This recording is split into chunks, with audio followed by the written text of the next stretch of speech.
Well, something big happened today, and it's not good news for Canadians and free speech. A woman in Burnaby who is a political and has been a political candidate for the People's Party of Canada, her name is Lynn Thompson. Lynn is quite outspoken, and I knew of her before the PPC. Because although she's kind of a Bible thumper, for sure, that's her stock in trade. She loves God, and she wants everybody to know it. I think, and I respect all, but she's a bit pushy about it. But although I didn't resonate with that part of her, I did resonate with a lot of the message that she puts forth, which is about family values and traditional education. And what caught my eye last year about her was that she's had attached herself to this whole gender nonsense and craziness going on within our nation, pretty much every Western nation. And she's been quite vocal about it. Now, the other day she interviewed someone quite controversial, and it's a whole case with transgender and parental rights. And if you go to my Facebook feed, and actually at the bottom of this video, I will have the links for you to check out. She did an interview with this gentleman who has been through quite the experience with our government in regards to his daughter. And the story really needs to be told. But throughout the journey, what he discovers is what's going on in the schools. And Lynn Thompson has talked a lot about that, as are other people all over the world. This isn't new.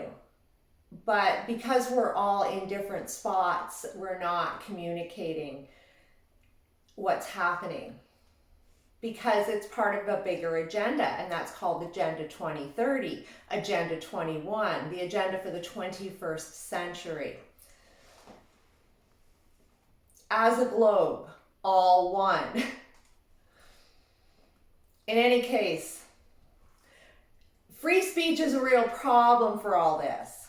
And in fact, she was served, Lynn Thompson was served papers last night, or delivered a letter by lawyers requesting her to remove that video and that interview she had done with the man who is so controversial, and remove it from all her social media platforms. And then she also had her Twitter account closed. And she put her response up today, which I will again detail. And she's not going to comply, and good for her, because we cannot. This is a perfect example of someone pursuing their truth, doing the work, interviewing, building a case, showing and exposing what is going on in our schools, exposing why all of a sudden all these kids want to change their gender.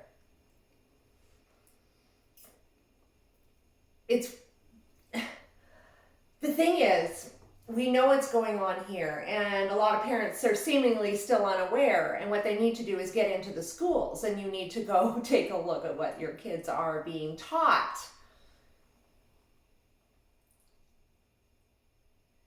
The fact is this is an agenda in schools. And in fact, I got confirmation of that when I was in Ecuador this year. when a girl that her parents and my parents are really good friends, and she told me about a friend of hers who lived in the big city in the capital, Quito. And her parents were somewhat attached to government and seemingly well off. And in any case, they had started to see these books emerging in the schools and wondering what the heck was going on and very confused. From that, I started doing more research and finding that, in the smallest places, in Africa, all of a sudden, these books are emerging to teach kids to question what God gave them. And it's all about the intersection of where the powers that be see humanity in 10 years, 20 years, and 50 years from today. And it seems humanity's a bit of a problem. It couldn't be more clear. So how are they going to deal with that?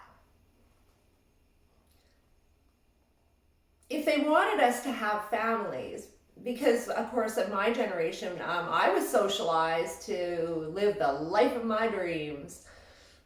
Don't wait around for silly family. Get out there.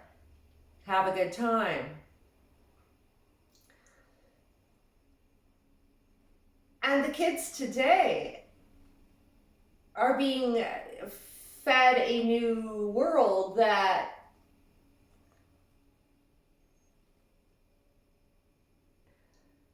where family is an interference in the all one and the vision of the state. It's a problem. Freedom of speech is a problem.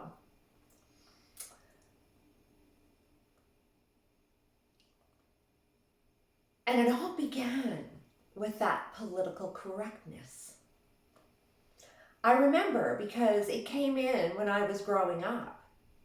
And all of a sudden, we weren't allowed to talk about certain subjects. To mention another race of people was bad.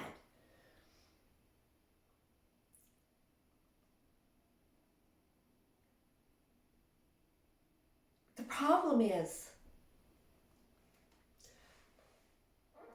they know they need to integrate us. And with that, they can't have religion.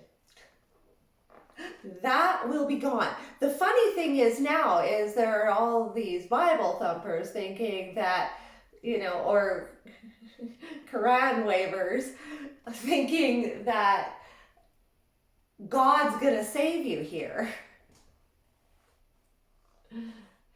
He's part of the plan, all right. But the plan is all one, and it's not going to be any religion because we cannot be all one with religions that divide. There will be nothing that will divide us. No family will divide us. Relationships will be discouraged. Life in the future isn't going to have the same wants, the same needs, because the need for humans is quickly being eradicated. That's why our land is being reorganized, and that's where we're being herded to the cities. And it's been underway for a long time. Agenda 2030 is the missing piece of the puzzle that all of those people talking about these issues, transgender, geoengineering, vaccines, it's where smart cities, circular economy, this is where it all intersects. And the thing is, for it all to be sustainable, they don't want you to have sex. Or at least they don't want you to procreate. I believe that's the vision they're looking at for the future. But you should get your own take on it. And check out Agenda 2030 Canada. Link will be below. Check out your Agenda 2030 wherever you are. If it's available. Of course, it's not available during the election of the United States of America and leading up to that. We wouldn't want to mention it. Because if they weren't on all the same team, somebody would be, surely. And of course, in Canada, every single issue, just like Lynn Tyler Thompson forgot to mention Agenda 2030. Do they know? Why aren't they saying? Because it's all one. If you haven't subscribed to my channel, I'd love to have you here. Of course, I'm on Facebook and Instagram. And always trying to peel away those layers, because the all one in the future is coming quicker than we think.